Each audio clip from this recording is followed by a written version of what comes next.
You're in surgery. You're unconscious. The man holding the scalpel? He's not a doctor. He never was. And by the time anyone finds out, people are already dead. This isn't a Netflix plot. It's real. And it happened in broad daylight, in hospitals, clinics, and people's homes. For over a decade, one man walked among the most trusted professionals in the world, and nobody questioned a thing. Until one patient didn't make it out alive. Dr. Adam Littner looked the part. Mid-40s, salt and pepper hair, tailored suits, and a voice like a TED Talk speaker. He always carried a leather satchel, always had a stethoscope dangling around his neck, and somehow, always knew just what to say to make you trust him. He floated between clinics in Miami, sometimes New York, sometimes LA, branding himself as a concierge doctor to the stars. His website was clean, sterile, expensive looking. It featured smiling stock photo patients, words like elite, discreet, and board certified. He claimed to have degrees from Johns Hopkins, Harvard Medical School, and some international fellowship in Switzerland. He used phrases like non-invasive rejuvenation and targeted detox protocols. No one really understood what he meant, but no one wanted to admit that. Clients loved him. He was charming, relaxed. He didn't rush appointments. He made you feel like you were in control.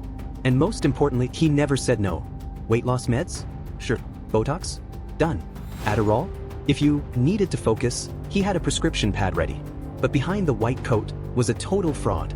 Adam Littner had never attended medical school. Not in the US, not in Switzerland, not anywhere. He barely graduated high school. He wasn't even Adam Littner. That name was stolen from a real doctor who died in a car crash in 1999. He'd found the obituary, ordered the birth certificate, and used it to get a new identity. From there, he forged medical transcripts, bribed a low-level bureaucrat to issue a license in a state that didn't verify properly at the time, and built an empire off of nothing but lies and confidence. And the worst part? He wasn't just diagnosing people. He was cutting into them. In 2012, Dr. Littner opened his first private practice in Miami under the name Vitanova Wellness and Longevity.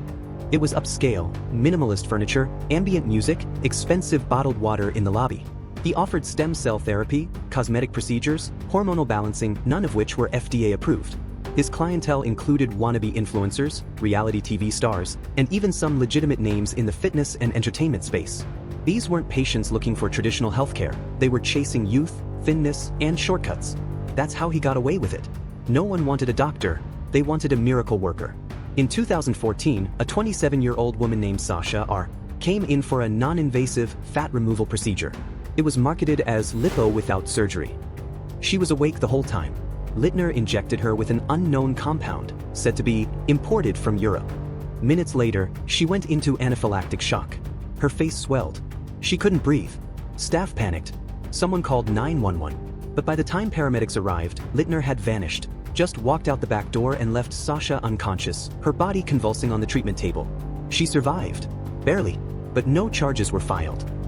Because Littner had NDAs in every patient file, and Sasha, like many others, had signed one without reading. And more importantly, she was ashamed. She didn't want to admit she'd gone to some wellness doctor for off-the-books beauty work. So the story never made it past a whispered rumor in a Miami influencer group chat. From 2015 to 2019, Littner expanded. He hired 2 nurses, both unlicensed. He opened a second clinic in Beverly Hills. He started doing house calls for celebrity clients, pitching himself as the anti-hospital doctor. If you had money, he'd make the pain go away, no questions asked. He built a loyal following on Instagram, posting cryptic health advice mixed with vague motivational quotes. He wore scrubs in all his selfies, tagged #DrLife, and made videos in a lab coat, never showing patients, always showing himself. And it worked. He was bringing in over $2 million a year, all while operating completely outside the legal medical system. But it all began to crack in 2019, thanks to a woman named Erin Calloway, a 38-year-old corporate lawyer from Chicago. Erin had flown to Miami for a wellness retreat and booked an anti-aging treatment with Dr. Littner. Something about him felt off. He was charming, sure, but evasive when she asked too many questions. He told her not to bother her pretty little head with science and brushed off her concerns about the treatment being experimental. After the appointment, Erin, ever the lawyer, decided to do a little digging. And within 1 hour of Googling, she found nothing. No published research. No medical license in the National Registry. No trace of his name at Johns Hopkins or Harvard. The address listed on his LinkedIn belonged to a closed veterinary clinic. Something was seriously wrong. When Erin called the Florida Department of Health to file a complaint, she was shocked to learn she wasn't the first. There had been 6 previous complaints tied to Dr. Adam Littner, all quietly dismissed due to lack of hard evidence. No one had followed through. But Erin didn't stop there. She filed a formal legal inquiry through her firm, triggering a deeper investigation. Within weeks, the FBI was alerted, and what they uncovered was a web of fraud, manipulation, and identity theft stretching across 3 states. When the FBI opened their case file on Dr. Adam Littner, they didn't know what to expect. Fraud cases happen all the time. Fake prescriptions, identity theft, illegal Botox injections. But within days, it became clear this wasn't just some shady cosmetic hustle. This man had slipped through every level of the system, operated across 3 states, and had no medical background whatsoever. Agents started digging through online records. And what they found shocked them. There was no Adam Littner in the Harvard alumni database. No Johns Hopkins diploma. No match to any license verification portal. The DEA database, which tracks every physician legally allowed to prescribe narcotics, came up empty. But here's where it gets terrifying. He had a license number. It was valid. It checked out on Florida's health department portal. It matched his name, his photo, his fake credentials. So, turns out, years earlier, a low-level official at the Florida Board of Medicine had been caught taking bribes. For $15,000, you could skip background verification and get a license printed. The scandal had been quietly buried. And Dr. Littner, or whatever his real name was, had taken full advantage. The FBI traced Littner's past back to Chicago. That's where they found a trail of old lease agreements, gym memberships, and a bankruptcy filing from 2006, all under a different name, Daniel C. Brenner. Daniel Brenner had been a failed entrepreneur, tried to start a wellness supplement company, got sued for misleading claims. He disappeared after defaulting on a business loan and resurfaced in Florida 5 years later as a doctor. The FBI now had his real name, social security number, and a federal warrant. What they didn't have was his location. He was gone. 3 days later, agents raided a condo in Beverly Hills listed under a Shell LLC tied to one of Littner's clinics. Inside, they found a horror show of medical malpractice. Expired syringes and unlabeled vials. Fake diplomas printed on laser paper and framed. Prescription pads with forged physician signatures. Unregistered hormone therapies, including testosterone and HGH. And in the freezer, blood samples from over 30 different patients. One room was set up like an operating suite, ring light, latex gloves, for poles, a massage table stained with iodine. And here's the thing, it was all inside a luxury apartment unit. No permits, no safety protocols, nothing legal about it. Agents also found a burner phone, and on it, voice memos. Dozens of them.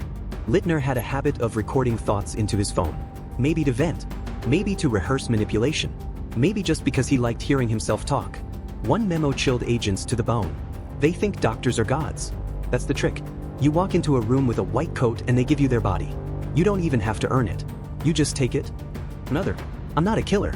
I'm a mirror. They want to believe. I just let them. This wasn't just a con man. This was a narcissist on a god complex, toying with people's health and lives like it was a game. Forensic psychologist Dr. Leanne Stroud was brought in to consult. Her conclusion? This is a textbook case of malignant narcissism. He didn't fake being a doctor for the money, not entirely. He did it to feel powerful, to feel important, to feel like he mattered. And the terrifying part is he was good at it. Littner had trained himself using YouTube surgery videos, medical forums, and online courses. He was fluent in medical jargon. He knew just enough anatomy to be dangerous. And his charm? That wasn't luck. That was practiced. He studied how real doctors moved. He mimicked bedside manner. He copied professional speech patterns from TED Talks and medical interviews. He built a character and lived inside it. Once the story hit the news, fake doctor on the run, the dam broke. Over 70 patients came forward, some with minor injuries, others with permanent damage. A 29-year-old actress left with facial paralysis from a botched filler injection. A middle-aged man who suffered a heart attack after being prescribed stimulants without a proper screening. One woman who almost lost her leg to a necrotic infection after a stem cell knee injection. But the most tragic? A 16-year-old named Bella Alvarez. She'd been treated by Littner for what he called chronic fatigue syndrome. In reality, she had undiagnosed lupus. Littner told her parents she just needed hydration and weekly B12 shots. He even injected her himself in their living room. Bella died 3 months later. Her real condition never treated. Her death ruled natural causes. But now, her case was reopened, and her parents were furious. He wore a stethoscope around his neck. That's all it took. We believed him. We let him touch our daughter. And now she's gone. The FBI made Daniel Brenner, aka Dr. Adam Littner, a top priority fugitive. Interpol was alerted. Airport alerts went out. His photo was plastered across news outlets and crime boards. For weeks, nothing. Until one day, an anonymous tip came from Tulum, Mexico. A local spa owner said a Dr. Elias had been offering 4 therapies and stem cell injections to American tourists. Sounded familiar. Looked familiar too. The photo she sent? It was him. Longer hair. Beard. But unmistakably, Daniel Brenner. By the time agents arrived in Tulum, the man now calling himself Dr. Elias Mendoza was already one step ahead, again. The luxury spa where he had been operating out of? Empty. The 4 bags, hormone vials, and imported anti-aging serums? All gone. His rented apartment? Cleared out just 36 hours earlier. No fingerprints. No digital trail. But the FBI wasn't working alone anymore. Mexican federal police had taken an interest too, especially after finding out Dr. Elias had been treating wealthy expats and digital nomads under false medical pretenses. With international cooperation in full swing, a joint task force scoured the Yucatan Peninsula for weeks. And finally, on a muggy Tuesday morning, the break came. At a bus station in Playa del Carmen, security cameras caught him boarding a shuttle to Belize. He was wearing cargo shorts, sunglasses, and a baseball cap. But even disguised, his profile was unmistakable. 12 hours later, he was arrested at the Belize border, holding a fake Panamanian passport and $18,000 in cash. Back in U.S. custody, Daniel Brenner sat in an interrogation room in Miami. No white coat now. Just a plain gray jumpsuit and the same smug expression he wore in every fake doctor headshot. Detective Morales, the lead investigator on the case, described it later in court. He wasn't scared. He was amused. Like this was all part of a documentary being filmed about his genius. During questioning, Brenner denied everything at first. Claimed mistaken identity. Said he was being framed. Said he was a health coach, not a doctor. But when presented with the voice memos, his own words, the mask slipped. He leaned back, smiled, and said, "People trusted me more than real doctors. Doesn't that say something about your system?" He never showed remorse. Never apologized to victims. In his mind, he hadn't hurt anyone. He'd only given them what they wanted. And if someone died, that was their body's fault, not his. In January 2024, Daniel Brenner was indicted on 24 federal counts. Medical fraud, identity theft, unlawful distribution of controlled substances, practicing medicine without a license, criminal negligence resulting in death, wire fraud. The prosecution built a devastating case, with over 50 victims testifying, including Bella Alvarez's parents, former patients, and 2 of his ex-employees. They painted a picture of a man who weaponized charisma, used white coats like costumes, and monetized desperation. A man who didn't just pretend to be a doctor. He used the role to manipulate, seduce, and endanger. And the evidence? Devastating. Fake diplomas analyzed and confirmed forged. Emails detailing prescription drug deals.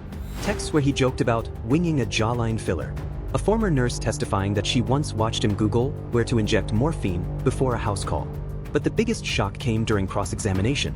When asked why he impersonated a doctor in the first place, Brenner didn't dodge the question. He said calmly, "Because it was easy." The courtroom went silent. People don't ask doctors hard questions. They're conditioned to obey. The white coat gives you more power than a badge, more trust than a priest. "I didn't steal that. You gave it to me." The jury was visibly shaken. Some victims walked out of the courtroom in tears. His defense attorney tried to argue psychological instability, that Brenner suffered from delusions of grandeur, that he genuinely believed he was doing good. But the prosecution's rebuttal was brutal. This wasn't insanity. This was strategy. Calculated. Rehearsed. After a 6-week trial, the verdict came in. Guilty. On all counts. The judge, stern, composed, gave him the maximum sentence allowed. 55 years in federal prison without parole.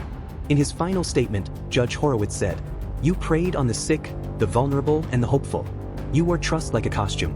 You played God with other people's lives. This court will not allow that kind of evil to go unpunished." There was no gasp in the room. Just stunned silence, and the quiet relief of justice finally served. Daniel Brenner, now inmate number 04241978, is currently serving his sentence in a maximum security prison in Indiana. He's isolated, monitored, and barred from any contact with former patients or media. But his legacy still ripples. Dozens of victims are now pursuing civil lawsuits, some seeking millions in damages. Bella Alvarez's case led to new legislation in Florida, now dubbed Bella's Law, which tightens verification of medical licenses and cracks down on telehealth abuse. Meanwhile, the medical community has been forced to confront how easily a fraud slipped through the cracks. Hospitals and clinics nationwide have been re-evaluating their credentialing procedures. Because if one man could fake his way into the most trusted profession on earth, how many others are still out there? He didn't use a gun. He didn't wear a mask. He didn't have to. He weaponized belief. Daniel Brenner, a failed entrepreneur with no degree, no license, no real identity, convinced hundreds of people to hand over their bodies, their health, their lives, all with a stethoscope and a lie. He was a doctor, they said, but he wasn't. He was a fraud with a god complex and a scalpel. So here's the question that still haunts this case. If you were in that exam room, would you have questioned him? Or would you have believed the coat, the charm, and the lie, just like everyone else? The True Crime Diary. Subscribe for more haunting stories from the darkest corners of the internet.